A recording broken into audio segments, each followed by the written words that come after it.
you're familiar with the one-child policy. You do that for 40 years, you start running out of 30-year-olds. That's how math works. But most of it just has to do with development. When the United States started industrializing and urbanizing, we started back in the early 1800s. And so we have had generations to adapt to a more urbanized environment. And so we have this middle step where we went from farms to small towns to big towns to cities, and the cities have suburbs. And so there's always been a degree of elbow room put into the American model, which lowers the opportunity cost of having children. China didn't start to urbanize until 1980, and then they did it all at once. So people in a single generation went from living on a subsistence farm to a high-rise condo. And so they went from having 7 kids to 1 kid in 1 generation. The one-child policy was on top of that. And now that it's been more than 40 years, they don't have a lot of people aged under 40. There's no one left to have the next generation. So this was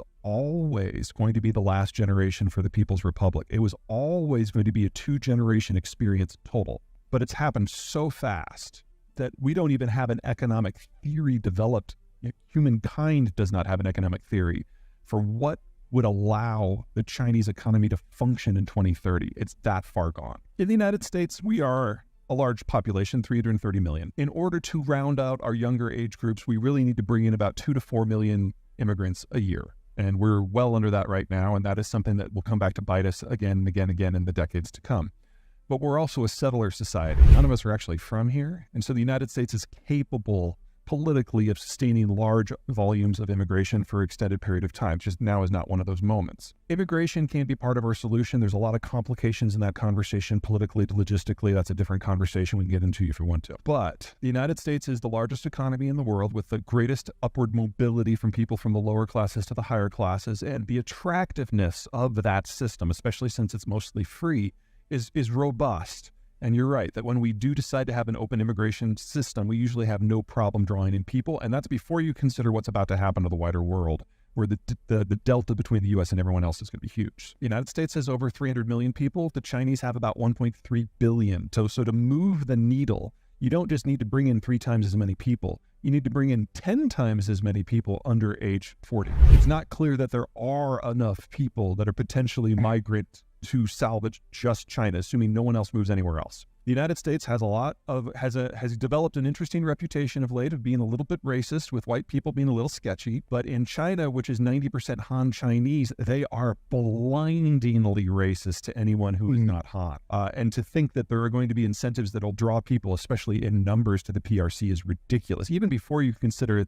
the disconnect in terms of economic activity. But third, there's the governing system. The U.S. may be a flawed democracy, but a democracy it still is. China is a country where you are welded into your room when there's a health crisis. The degree that this casual dismissal of the very concept that private citizens have agency or interests is something that does not attract migrants. People forget that China is not a traditional nation state. It is an empire.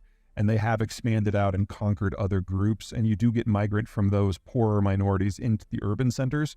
But again, you can only do that once, because then you've hollowed out the countryside, and that is what has happened writ large throughout the entire system at this point. In the world before World War II, we had an imperial system with the empires duking it out over access to everything, and trade as a rule needed to be militarized, because every time there was a conflict, you would lose access to whatever happened, even if you weren't a party to the conflict.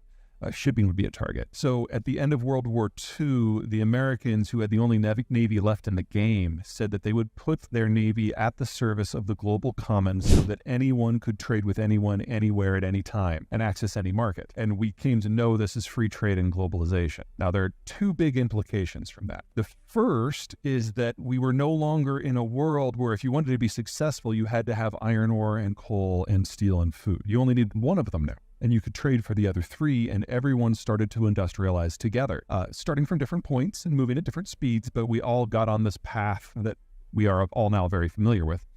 And second, when people industrialized, they changed their personal habits, and national economies evolved as well. So it used to be that you were probably living on a subsistence farm, and when you do that, kids are free labor, so you have a bunch. But when you move into the town to take industrial and services jobs, kids go from being free labor to really expensive habits, and adults aren't stupid, so we had fewer of them. You play that forward 75 years, and it's not that most of the world is running out of children. That happened 30 years ago.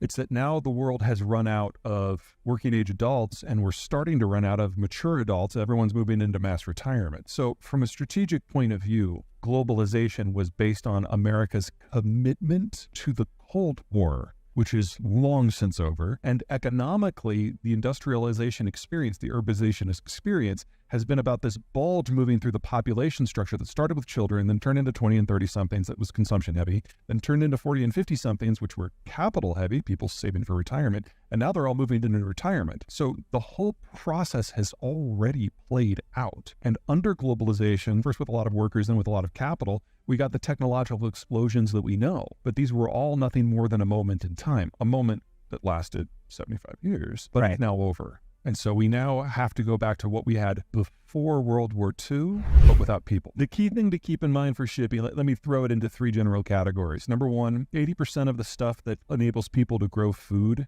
is transported internationally, whether it's equipment or fertilizer or fuel.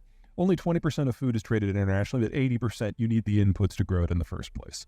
Number two, roughly half of all oil is shipped on the ocean blue, typically by supertanker, along with everything that comes out of the Persian Gulf. And then number three, safety on the waves is what allows us to have the East Asian manufacturing model, which is a fancy way of saying the manufacturing model, because roughly half of all manufactured goods are produced in East Asia.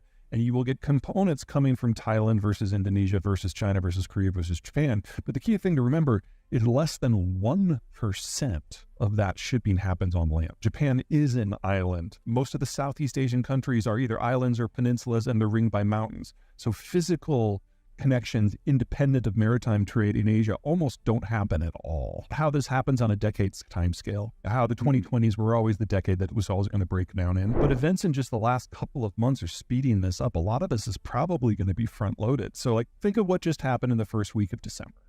So the Europeans announced their plan for an oil export ban, and a lot of the details are being made up as they go on. It's a very European policy in that regard. But what it is encouraging is a split in the way we view oil from the Russian space versus the rest of the world, and the different types of crude coming out of the Russian space. So the stuff the Europeans are primarily concerned about is Urals crude that is exported west to the European space, and that can only be sold for $60 or less now, and that's affecting insurance and shipping rates and the type of vessels that go in. And we saw over the course of the last 2 years how disruptions in simply the type of vessel being available can generate supply chain snarls. So now we're doing this with energy, but there's also a crude grade that exports to the Pacific that doesn't touch the European space at all, that trades differently.